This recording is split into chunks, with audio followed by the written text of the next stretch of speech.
Hey everybody, good morning. Today we're talking about Adobe Illustrator and making two-dimensional shapes into three-dimensional forms. And as you may remember from Studio and Art, this is really broken down into four major forms. We have our prism, or in some cases cube. This is a little bit longer than a cube. We have our cylinders, our cones, and our spheres. And each of them can be done a couple of different ways, but I'm going to walk you through some simple ways to do each. And this should help you in your future Illustrator designs, creating anything you want that's three-dimensional without traditional methods of shading. So the first thing I'm going to walk you through is how I went about creating this prism. Now, there are a couple different things you could do. One, of course, if you wanted to use the shape tool, and then adjust the individual points.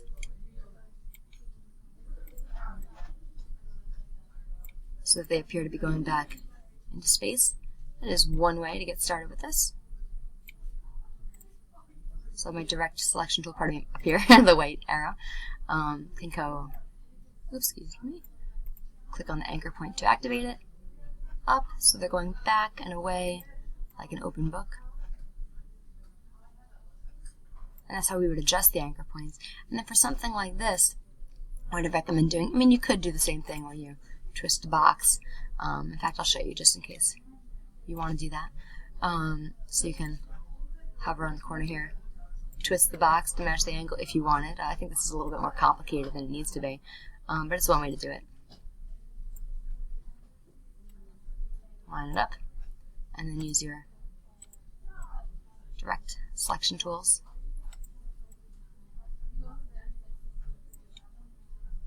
To make it look right.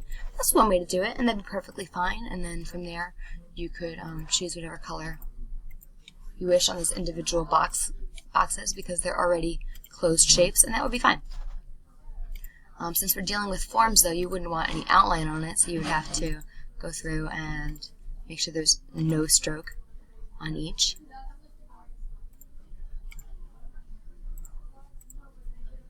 Oops, got a little.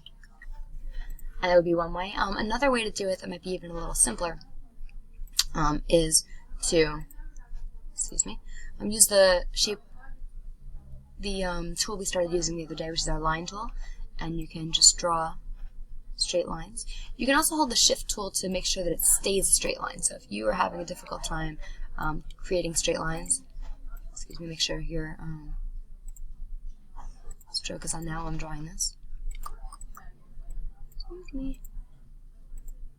we go. Then you can hold shift when you start drawing the line, and that will keep it perfectly straight. And then after you're done making it look the way you want it to, you can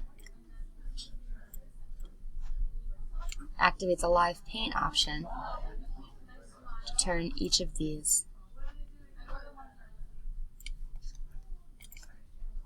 into sections that are able to be filled. Click on anchor point, adjust it around, make sure there's no overlapping. I'm going to zoom in a little to make sure they're closed because it looks a little funky. Click on my anchor to adjust it. Now, as you may remember from my last tutorial, right now none of these are enclosed shapes, they're all individual elements. So going on my live paint bucket is going to do nothing. It's going to not be able to be filled no matter what, even if I did have a color set in here. So what I need to do to activate it is highlight this whole shape, go to Object, Live Paint, and either Make or Merge. I should do Merge. And from there, I can go to my live paint bucket, and the individual shape is now fillable so that I can choose the 3 different values that I want.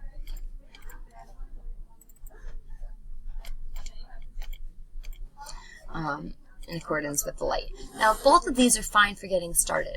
The thing that I don't love about this is even though I can see that it's kind of three-dimensional, it's really still pretty flat, and the reason for that is a couple different things. First, the values aren't that contrasting, so it's not really reading as dark as I would like. But the other reason is the value on each of these is really still very, very flat. It's not changing at all, so it doesn't look like it's being affected by the light. So in order to make it affected by the light, we're going to apply a gradient to each of these layers. So I'm going to go over to my gradient tool. This part is a review. And make sure that it's up. If it isn't, you can go to Window, whoop, Gradient, and there we go. Now, a couple different things happening. Right now, I have my light in the center. I don't really want that. I really want to go from dark to light. I'm going to choose something simple. There we go. I'm going to move my gradient so that it's on an angle. Not that's really going to matter for this. And then I'm going to adjust my color so that it still is going from the kind of coloration that I'm looking for. I want my white to be a little bit more neon greeny.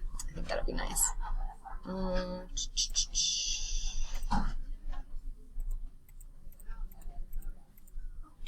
that's already looking pretty darn good. A lot better than it was. I would like to do the same thing on this side. I'm going to apply my gradient.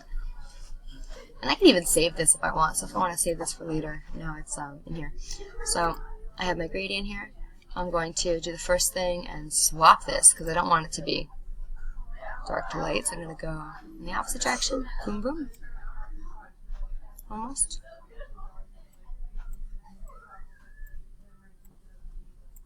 And then I'm going to make this section a heck of a lot darker because I want some drama in here. And you can also see it being applied as we're going, which is nice. And this section, I want it to be a little darker still. I don't hate that.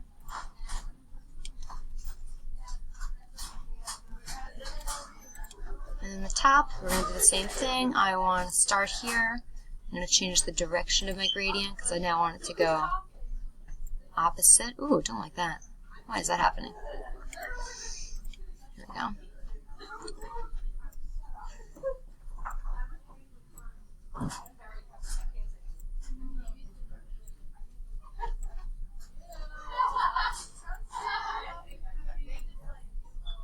And now I just want to adjust those colors so it looks a little better.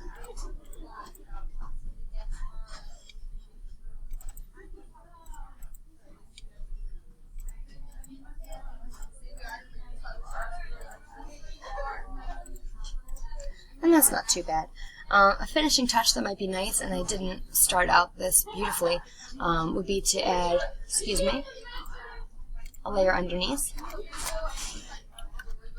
I'm going to lock this puppy. And using the same kind of shape that I used before, I'm going to use my pen tool this time.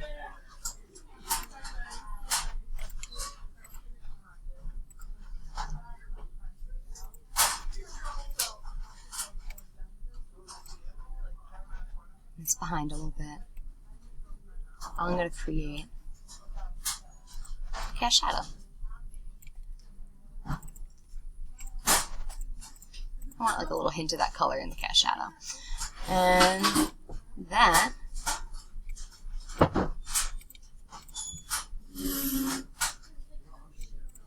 is one way of creating a believable form.